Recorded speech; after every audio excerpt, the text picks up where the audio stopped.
and it looks like it's working. Yay. And I'm going to admire your flowers again. Do you always, like, I'm like, oh, how do the real video people do this? Like, do you always have fresh flowers or something behind you? I do. I don't always have, these are, from a florist, but I have this, which I just love. Hang on, let me just pull it on the screen. This beauty, which has been blooming now for months. Holy cow. And I'm not sure how long it's going to last, but it's That's meant. Look at all the blossoms on that orchid. anyway. So this is sitting in the window, and if I don't have fresh flowers, this Use that. this serves really well. So do you do that thing where you just give it an ice cube? An ice cube? What do you mean? I don't know. Somebody said not to overwater it and that you would know exactly Oh, how much to water it if you gave it one ice cube a week or something like that. yeah. No, it's I don't use ice cubes, but Just it give it seems to some be water. doing pretty well. It's surviving. It's doing great. This is like, I don't know how many years old this plant is. It's at least 4 or 5 years old, and Really? every winter is when it blooms, and it blooms all the way into the spring. It lasts for a really long time. Kind of amazing. Maybe I'll give orchids a new try.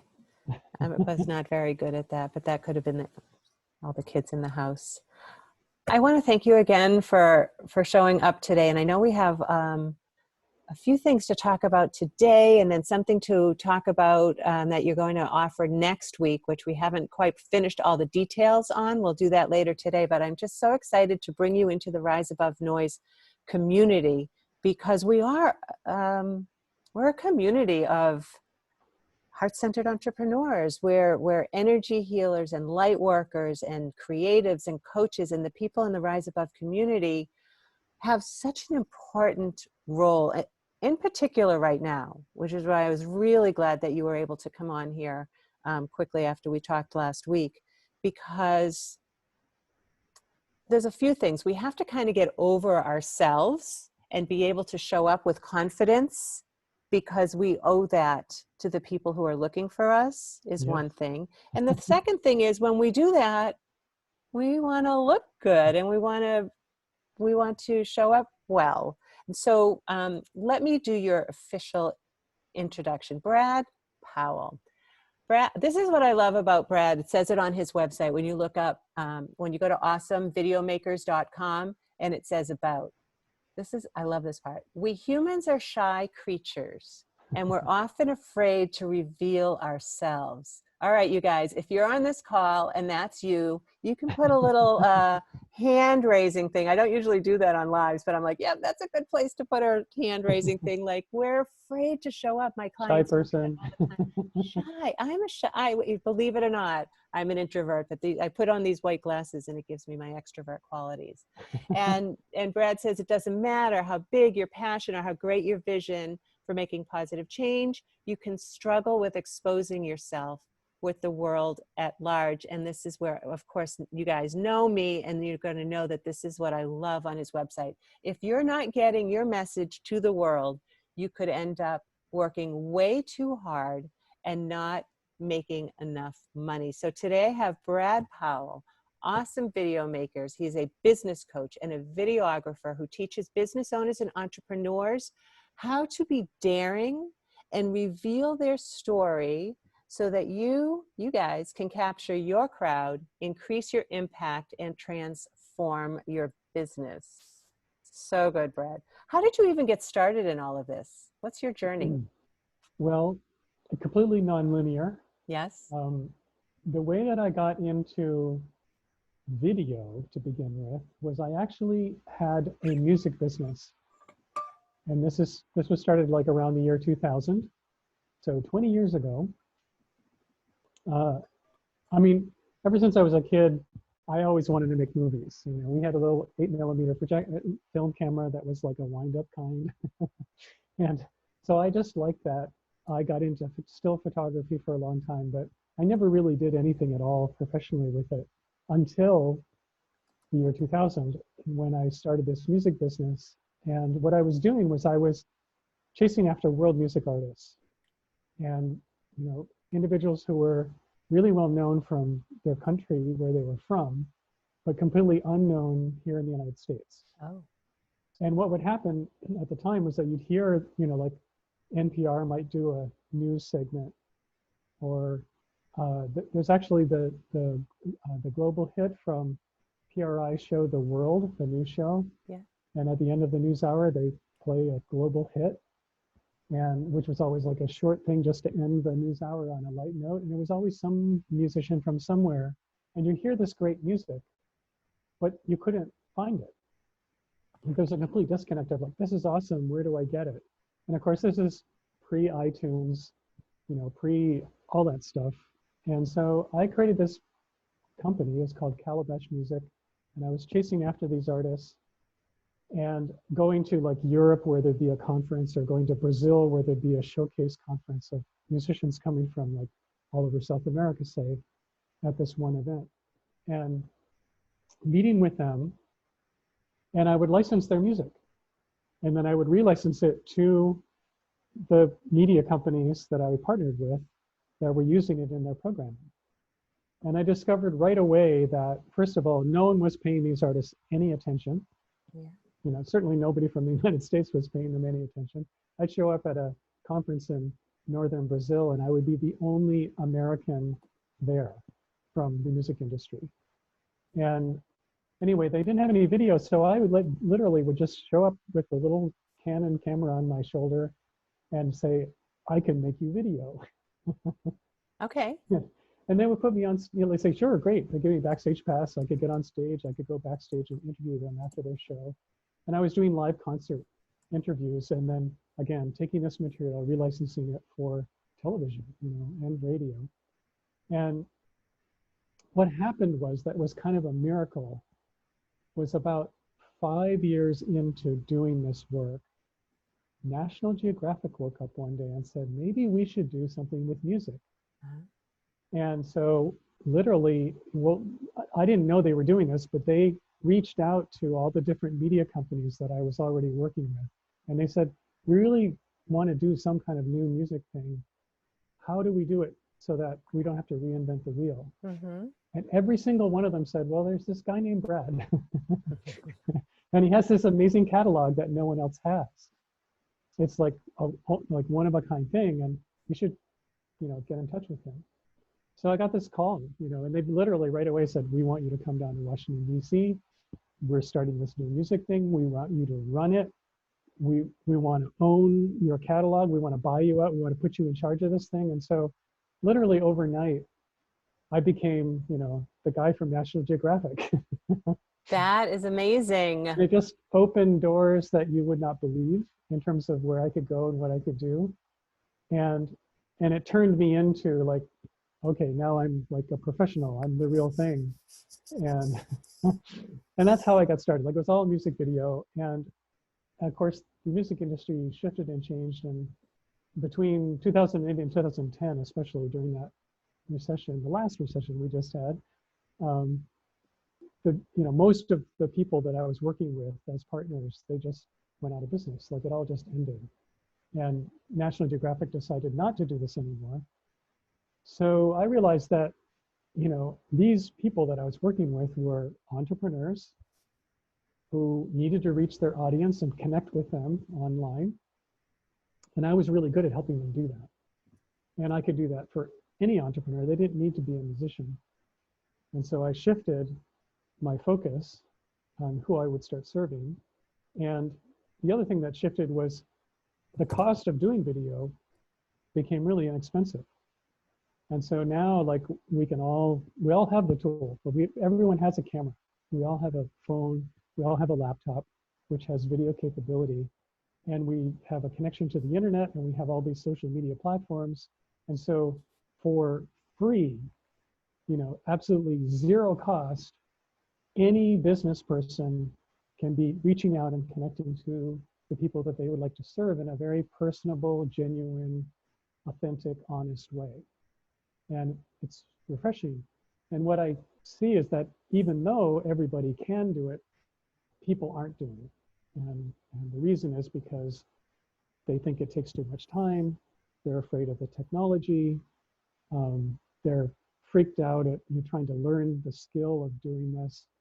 And they don't think they look good enough. Like they literally are going, no, you know, I've got a face for radio. I'm never going to do the video thing. And this is a real shame because, you know, if you approach it in the right way, none of those things are true for anyone. Well, I know that I certainly went through that. And like I said, the white glasses help. And most of my clients feel that way. Although I have to say, right, when we're looking at the positive aspects that we're looking for in the time that we are now, Mm-hmm. people who never thought Right. they would be on video Right. are on video. And you know what? They're not really, you know, I think, you know, for the most part, people are, although I've been on meetings where people are wearing their bathrobes or they have to throw a hat on or whatever. And in that, we get to show up authentically who we are. Yeah. Yeah, for sure. Absolutely. I mean, that's the refreshing part about it. And I mean, really, when you're doing something like what we're doing now, like a Yeah. live video presentation, you are completely off the hook of doing something that's perfect. And in fact, if you were to try to do something that was really perfect and really highly produced, it would come across as being, you know, ungenuine. Like it would Yes. not be authentic. Yes. It would be the opposite of what people are looking for. And so if you get on and you're doing something, you know, that's in your house, like, look, we're all working from home. If you weren't working from home before, you are now. Yes. And so, you know, even the big television stars are broadcasting from their back deck, you know, like this is what's happening in today's world. So it's really interesting to see, like, the playing field is completely level. You aren't going to work from a studio because no one is working from a studio. Right. And no one is working with a team of videographers and whatever and light people all around them. That is just not happening today. So you're absolutely off the hook of trying to do something like, oh, I need this super setup and all this other stuff. And so, you know, all you need is your webcam. You need a nice window with light like I have right here. And some flowers was good. People like flowers. I like the flowers. I know. I'm trying to keep this plant alive. Right. We'll If you have a pet, like a cat or a dog, let them roam around behind you. You know, that's Yes. always a good one. And even if things go wrong, it's when something goes wrong, that if you just kind of go with it, that'll probably be the video that gets watched the most. You know, for example, one day I was shooting a live video and I was in the co-working space where I work normally. That's called Work Bar. And those spaces have lights that are set on a timer. And in that environment, if you don't move around over like 20 minutes or so, Yeah. the lights go off. Yeah. Because it's a motion timer. And so I was in the middle of a live stream and everything just went dark. And I went, oh no, the lights went out. And I literally got up and I was waving my arms around. Where's the sensor? I gotta get the lights on. And then I came running back and you know, it was fine. But people, like, right in that moment, I got tons of comments and response. And it was the kind of thing that people really liked. It was funny. And It's human, right? Like yeah, we're completely. really able to show more of our humanity at this point. Right. Right. And I'll say another thing, and that's really relevant to right now. And that is every one of us, every one of the people watching, like all of you heart-centered entrepreneurs, I mean, the service that you provide is needed more now than ever. Amen. And there's a bunch of people right now who you haven't met who would be really happy to be served by you if they only knew about you. And so on the one hand, we all have a responsibility in this moment of time to show up and serve people. And the only way, like, I've been a big, you know, evangelist for video for a long time, and I've always believed that the best way to do this in terms of reaching people at scale who have never heard of you before, video is the most effective, efficient way to do that. Yes, meeting people in person, you can't replace that. But if you want to meet a lot of people, if you want to start meeting thousands of people, video can help you do that in a really genuine way. But today, it happens to be the only way. This is the only tool that we have.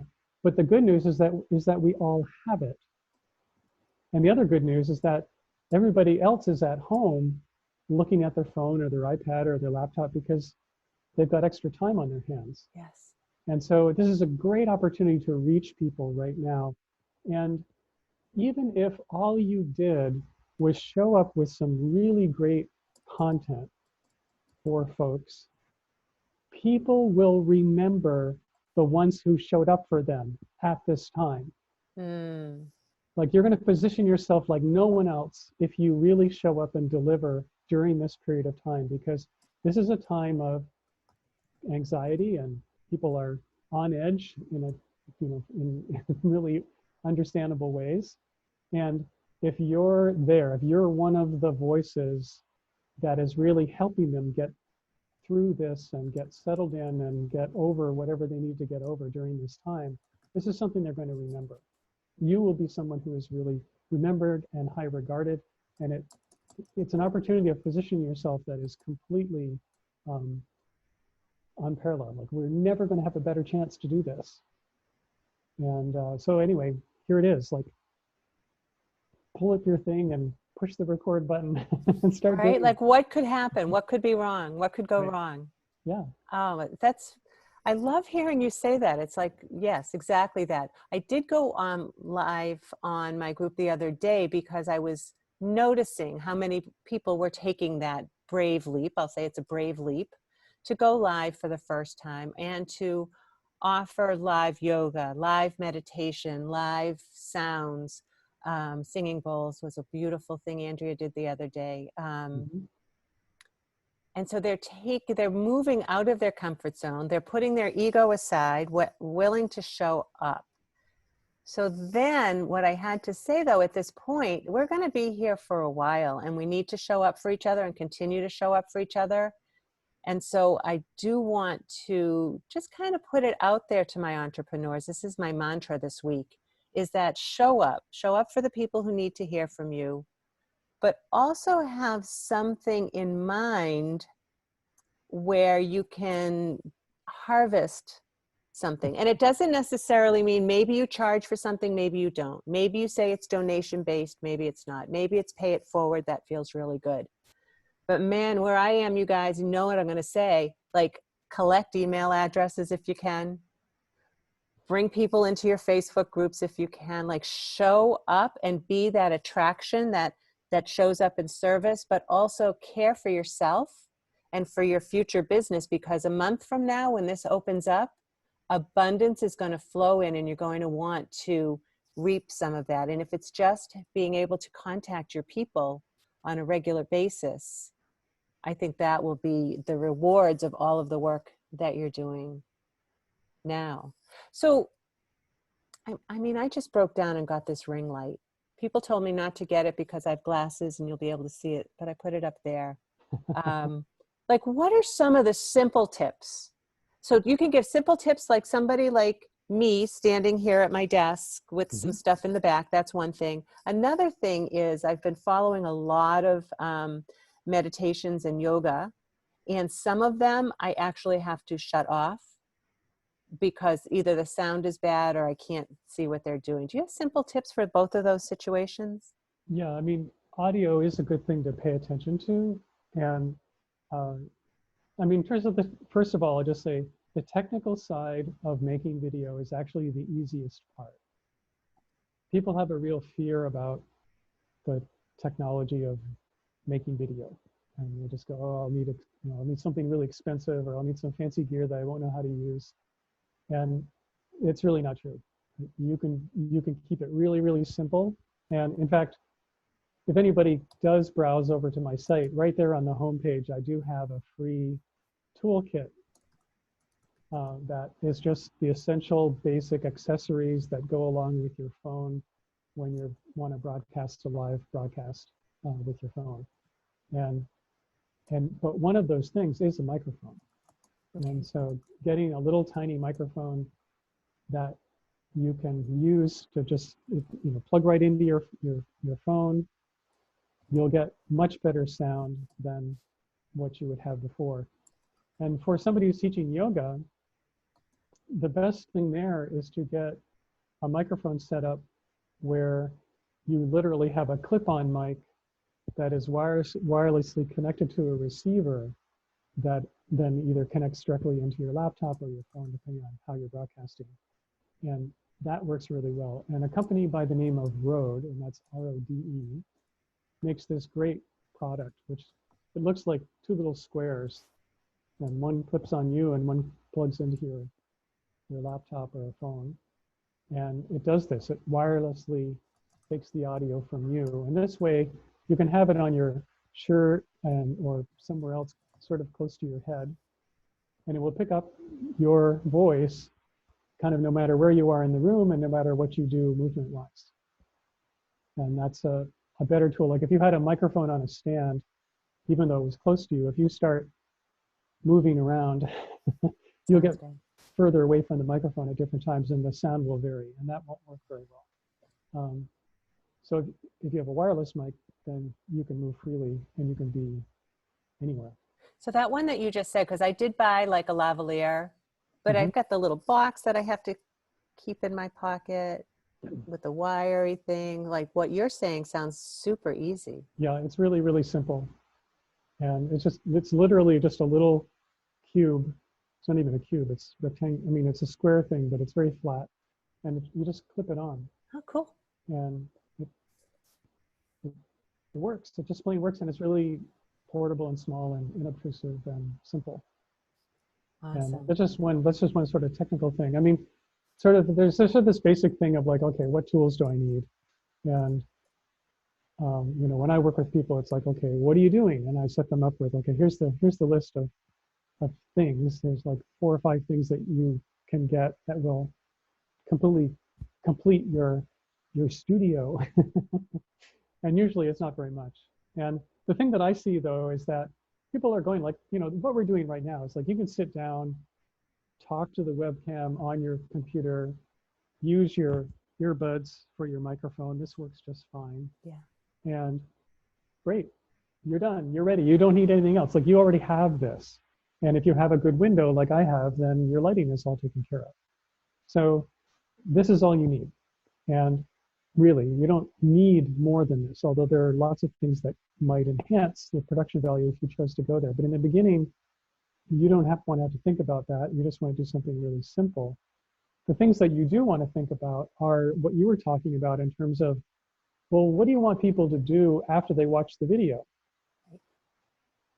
Giving information is great, but the truth is, information is out there. You know, like anybody can go onto Google and search, how do I find out the answer to this question? And they will find out a lot of answers, like a ton of answers. So the idea that we just give information doesn't really make us very special or different, no matter what it is that we do. And so if when you're doing your videos, all you're doing is a bunch of how-to content, you're really not getting ahead. Or, I mean, it may be helpful content. And it's not like you should never teach how-to content. It's just that there is a when and appropriate time to do your how-to content. Because when you start, what you need to do is you need to capture people's attention. People who have never heard of you, people who are on their phone and they're scrolling on Facebook and thing is going by and they see your video go by and something needs to happen where they go, oh, I'll stop and watch this. And this is the thing that I see most people just completely not paying any attention to when they present, you know, and you know, they start in all kinds of ways, none of which is very attention getting. And you don't necessarily have to do anything wild, like stand on your head or do super cool video of one kind or another. That's not what I'm talking about. You want to approach the beginning of your video with some question or some provocative thing that challenges what people are thinking about. And this is the part where people will go, huh, okay, now I want to pay attention because this person is either asking a question that I need to know the answer to, because we're human and we're curious creatures and we really like to know the answer. Yes. Or you start with some kind of open loop where you sort of tease what you're going to do and you leave it open and say, you know, I got to stay until the end, but I'll give you the answer to this question. And or you do something provocative where you challenge what people are thinking. I mean, the very best way, and we're going to talk about this later in the training that I'm doing, this is what the training is all about. You come to your audience with a challenge to what they've always thought is true, which may be for them a limiting belief. Yeah. I mean, we all know that the reason that our clients have decided not to work with us is not because of us. It's because they don't think it's possible for them. Right. Right. Oh my God. They've Yes. tried whatever it was that we're offering. Like they've tried solutions. You know, they tried to get healthy. They tried to lose weight. They tried to sleep all night. They've tried a bunch of things. They've taken courses on this. They've hired a coach before, and they haven't gotten very good results. And so now they're thinking, I just have to live with this. This is just the way I am. You know, for my clients who are coming to me, they're all settled into the thing of like, well, I'm just not a video person. Like video just isn't for me. I don't look very good. I'm too old. I missed the boat. Like this is not going to happen. And so I have to challenge that. I have to challenge that limiting belief when I'm talking with them. And I have to bust those things wide open. And it's like, well, you're thinking this, but actually there's another way to look at that. And this is the kind of thing that you want to do, is that approach your marketplace with a challenge to that limiting belief. Challenge the mythology that they've accepted as truth, but you know is not true. And share an insight, because you know they haven't a before and you can see the after. And you want to, you know, future pace them with what the after might be like, which is all about them rather than your thing. Like you really want to talk about them more than anything. And along the way, you want to share this insight that you have that they don't, that you've discovered. And that can be a story.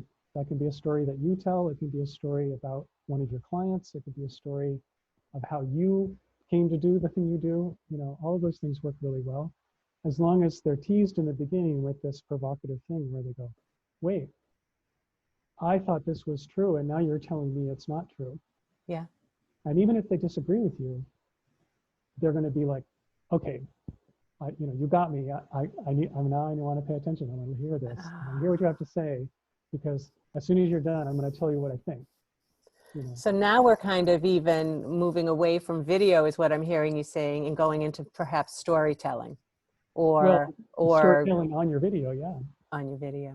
Right. I mean, video is a storytelling medium. Yes. And everything you do, and this again is like moving away from the how-to content. If you are presenting stuff and you're going, well, here are the 3 steps to do this, or here are the 3 things that I'm going to tell you today. Well, you need to tell a story in there, because otherwise they won't remember. But they'll remember the story. That's true. And the other thing about that is, and this is another thing that I teach, like there's a whole nice little simple formula that you can use when you're telling a story that will move people and position them to really want to work with you. I love that. It's very straight ahead, but story works so well simply because we're wired for it as humans. Like it is a very human evolved, highly evolved brain science thing that we all have. And our brains are completely wired for story. And when you listen to a story, or you see a movie, or you watch a video, you know, any form of storytelling that you are present with, what's going on is that there's a character in the story that goes through some kind of emotional experience. It's like, if you don't have emotional experience in the story, then you're not telling a story. You're just describing something. So there's a character in the story. It could be you, it could be somebody else, it could be fictional, but somebody is having this emotional experience. And what's cool in terms of your audience is that they're listening to this story and they have the same emotional experience as the character in the story. Because our brain can't tell the difference between what's real and what's imagined when it comes to storytelling. And you know you've had this experience, like you've seen a film and you've been on this emotional roller coaster during the film. Even though you know that it's not true, like it's completely fiction. The characters aren't real. But that doesn't matter. we go up and down, we get afraid, we fall in love, all these things. Yeah. This is so good. I want to be mindful of your time today. However, I do want to tease back to the masterclass that you'll be running for the Rise Above Noise community next week, next Wednesday, same time, 2 o'clock, Right. next Wednesday. What can people expect? Well, in that, I'm going to be talking about specifically this thing of coming to, like, it's just starting. When you make your video, this is the most important thing that you can do when you make a video, Yeah. is to grab people's attention by busting a myth. So this is basically a myth busting masterclass. And there's a whole process of, well, first of all, how do I even come up with the myth that I want to bust? What would that be? And then just the steps in when you are making a video, what do you do? Like, how do you do this well? How do you do it in a way that will not only capture people's attention, but hold them, like actually convince them, like you're selling them on the idea of watching your video. That's literally what you're doing. And this works so well. The thing that you're looking for here is engagement. On a live video, the thing that will help you the most in terms of, do people connect with you? Are they relating to you? Is whether or not they engage with you. And by engagement, I mean that they'll literally comment and or share the video that you're making.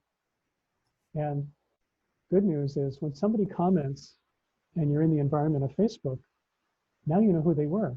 Yes.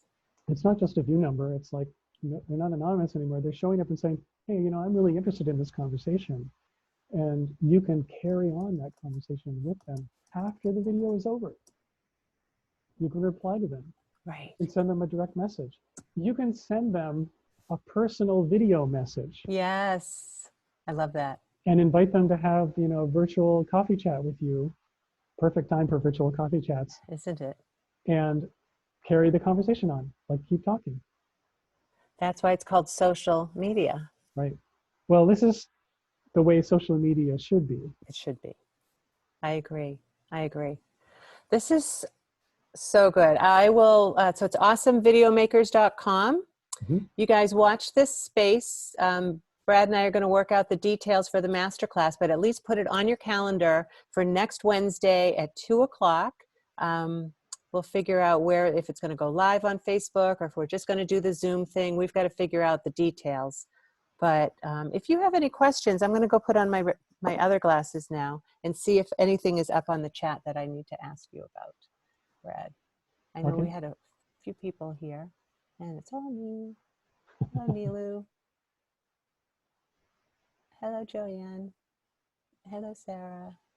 I wanted to tell you when you were talking, I was thinking of an interview I did with Stacy Shipman, who is engaged from, Stacy, and she tells a story about a kiss and how just a story about being in a coffee shop and a young girl and a kiss. And the story was so good. And I remember it still. I don't know if you've heard that story, or anybody who's curious can go look up my interview with Stacy Shipman on Rise Above Noise. But it was really very, just like always give them that extra something that they remember.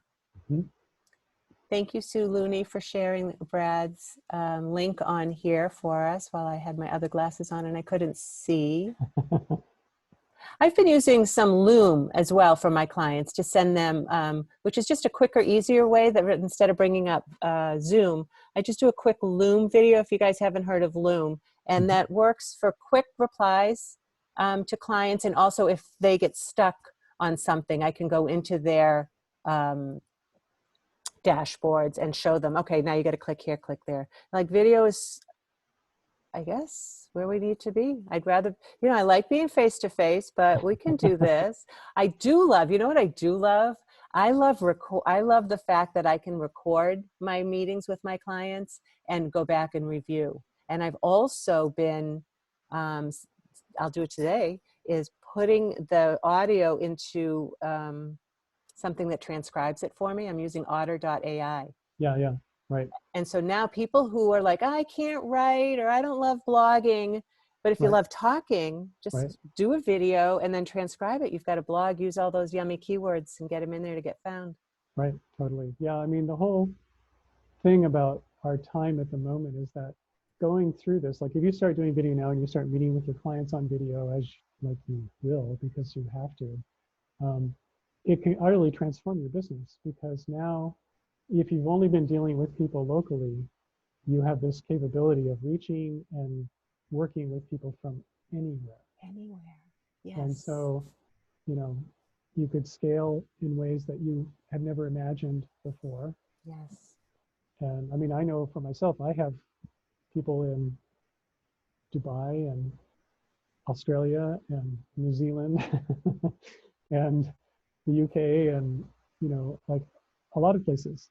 And there's no difference between whether they happen to be, you know, here in Boston or this side of the planet. Yeah, it does. It opens up. I have a client who she's an art teacher in California. We were always spending some time trying to figure out how to promote her events locally so people would come into the studio. Yeah. And now she's like, wow, I'm not limited to that. Right. And she's busting out and offering, and it's a challenge for her because I think that art is an energy and kind of you want to feel that energy, but she's so smart and she's figuring it out, and I can't wait to see everybody take advantage of her art classes for kids and for adults, because if there's ever a time to foster your creativity, I think it would be now. Yeah, for sure. I think it would. Thank you so much, Brad. I'm going to end our live on Facebook. Stop the live stream. Stop the recording.